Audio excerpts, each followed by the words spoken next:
Hello everyone, welcome to my channel transparent study. आज हम इस वीडियो में राइटिंग टास्क 2 का जो फॉर्मेट है, जो कि आप सभी टाइप्स के ऐसे पर अप्लाई कर सकते हो।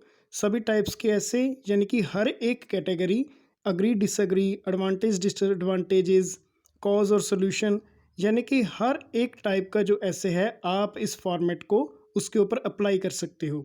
सबसे आप पहले आपने बात का ध्यान रखना है कि आपने टोटल 4 ही पैराग्राफ्स लिखने हैं। अगर आपके पास किसी मटेरियल में जो आपने नेट से सर्च किया या किसी बुक में पब्लिश हुआ, वहाँ पर अगर टोटल पैराग्राफ्स जो हैं इंक्लूडिंग इंट्रोडक्शन और कंक्लूज़न अगर 5 भी हैं, तो आपने वहाँ से नॉलेज ले लेनी है। अपने वर्ड्स देख लो, कुछ भी कलेक्ट कर लो, लेकिन जो फॉर्मेट है वो आपके सिमेट्रिकल 4 पैराग्राफ्स होने चाहिए, जो कि एसएज एसेस में आप अप्लाई कर सकते हो। अब वर्ड लिमिट्स की बात देखते हैं। जो वर्ड लिमिट्स है आपके, वो इंट्रोडक्शन में इंक्लूड कीजिएगा 40 वर्ड्स। 42 हो जाएं, 38 रह जाएं तो कोई प्रॉब्लम नहीं है, 43 हो सकते हैं। नियर अबाउट, ये जो मैं लिमिट बता रहा हूँ वर्ड्स की, दैट इज़ नियर अबाउट। इसके बाद में बॉडी पैराग्राफ 1, उसमें 90 अप्रॉक्सीमेटली। इसी तरह ये सिमेट्री तभी नज़र आएगी अगर हम इक्वलिटी से चलेंगे। Body paragraph 1 and body paragraph 2, they both will include 90 words and then conclusion near about 30 words. Introduction आपने कैसे लिखनी है कि सबसे पहले पैराफ्रेजिंग करनी है। पैराफ्रेजिंग के ऊपर मैंने अलग से एक वीडियो बनाया हुआ है। पैराफ्रेजिंग जो क्वेश्चन की स्टेटमेंट होती है, उसमें सिनोनिम्स लगा करके इस तरह से हम पैराफ्रेजिंग करते हैं, और पैराफ्रेजिंग को डिटेल में अपनी वीडियो में मैं पहले भी बता चुका हूँ।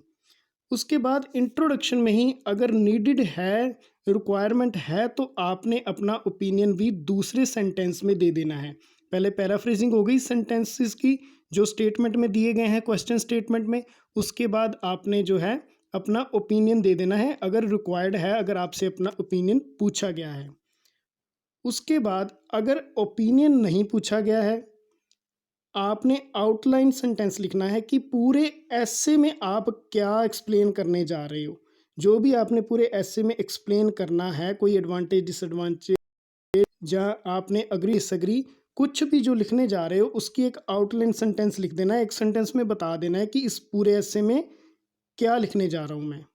ये आपकी इंट्रोडक्शन हो गई। उसके बाद बॉडी पैराग्राफ्स लिखा है। मैंने अभी बॉडी पैराग्राफ नहीं लिखा, क्योंकि बॉडी पैराग्राफ चाहे 1 है चाहे 2 है, उनका जो फॉर्मेट रहेगा लिखने का वो सेम रहेगा। आइए स्टार्ट करते हैं कैसे। सबसे पहले आपने मेन आइडिया, जिसको टॉपिक सेंटेंस भी बोला जाता है, वो आपने लिखना है। ये जो टॉपिक सेंटेंस होता है, ये इसमें इंक्लूड रहता है कि आपने इस पर्टिकुलर पैराग्राफ में क्या लिखना है। ध्यान दीजिएगा, पूरा होल एसे और पैराग्राफ ये अलग अलग बातें हैं। ये जो बॉडी पैराग्राफ हम 1 स्टार्ट करेंगे, उसमें उस पर्टिकुलर पैराग्राफ में आपने 90 वर्ड्स में जो जो एक्सप्लेन करना है, उसको आपने जनरली सबसे पहले सेंटेंस में डिक्लेयर कर देना है। वो आपका मेन आइडिया कहलाता है, या फिर उसको टॉपिक सेंटेंस भी कहते हैं। उसके बाद में आपने जब मेन आइडिया लिखना है, तो उसमें आपने 2 जो हैं जर्नल वर्ड्स वो इस्तेमाल करने हैं। ये जो जर्नल और स्पेसिफिक वर्ड्स क्या होते हैं, इसके ऊपर भी अलग से वीडियो बन चुका है। अभी नेक्स्ट स्लाइड में मेन आइडिया कैसे लिखा जाता है, सपोर्टिंग आइडिया कैसे लिखा जाता है, उसको मैं एक्सप्लेन करूँगा नेक्स्ट स्लाइड में, अभी करूँगा इस वीडियो में। उसके बाद जो आपने 2 जर्नल वर्ड्स लिए हैं ना, 2 जनरल वर्ड्स आपने इंक्लूड करने हैं, ताकि आप 2 सपोर्टिंग आइडिया भी लिख सको। ये जो 2 आपके जनरल वर्ड्स रहेंगे, ये आपने पहले ही इंक्लूड कर लेना है। जब अब मैं एग्जांपल के साथ इससे नेक्स्ट स्लाइड में आपको बताऊंगा ना कि मेन आइडिया और सपोर्टिंग आइडिया में क्या फ़र्क है, तो आप जनरल और स्पेसिफिक का जो है वो डिफरेंस भी समझ जाओगे। और नेक्स्ट है आपका, आपने इसको सपोर्ट करना है जो आपने 2 जनरल वर्ड लिखे हैं। सपोर्टिंग आइडिया 1 का मतलब है कि जो आपने 2 जनरल वर्ड लिखे हैं ना, उनमें से पहले वाले को आपने सपोर्ट करना है पहले इससे नेक्स्ट सेंटेंस में। यानी कि बॉडी पैराग्राफ लिखते हुए सबसे पहले आएगा जो आपका सेंटेंस वो मेन आइडिया होगा, जहाँ उसको टॉपिक सेंटेंस कहते हैं। दूसरे नंबर का जो सेंटेंस होगा, आपने अपने जो 2 जनरल वर्ड अपने मेन आइडिया में लिखे हैं, उनको एक्सप्लेन करते हुए पहले वाले वर्ड को जब एक्सप्लेन करोगे तो वह सपोर्टिंग आइडिया 1 कहलाएगा। उसके बाद आपने जो सपोर्टिंग आइडिया 1 इलेबोरेट किया है, उसकी एग्जाम्पल देनी है। फिर इसी तरह से सपोर्टिंग आइडिया 2 और फिर उसकी एग्जाम्पल। ये हमारा फॉर्मेट है बॉडी पैराग्राफ्स के लिए, चाहे आप बॉडी पैराग्राफ 1 लिख रहे हो चाहे 2 लिख रहे हो।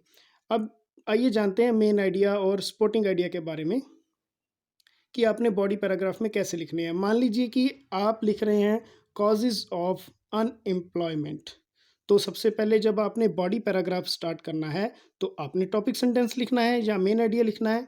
तो उसमें जो आप वर्डिंग यूज़ करोगे, 2 आपने वर्ड जो यूज़ किए, जैसे मैं पिछली स्लाइड में बता रहा था, एक एजुकेशन और एक स्किल्स।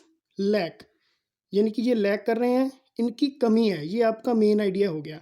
अब एजुकेशन की कमी कैसे है, स्किल्स की कमी कैसे है, ये जो एक्सप्लेन करेंगे वो हमारा सपोर्टिंग आइडिया कहलाता है। और एजुकेशन को सपोर्टिंग आइडिया 1 बना लेना है हमने, और स्किल्स को सपोर्टिंग आइडिया 2 बना लेना है।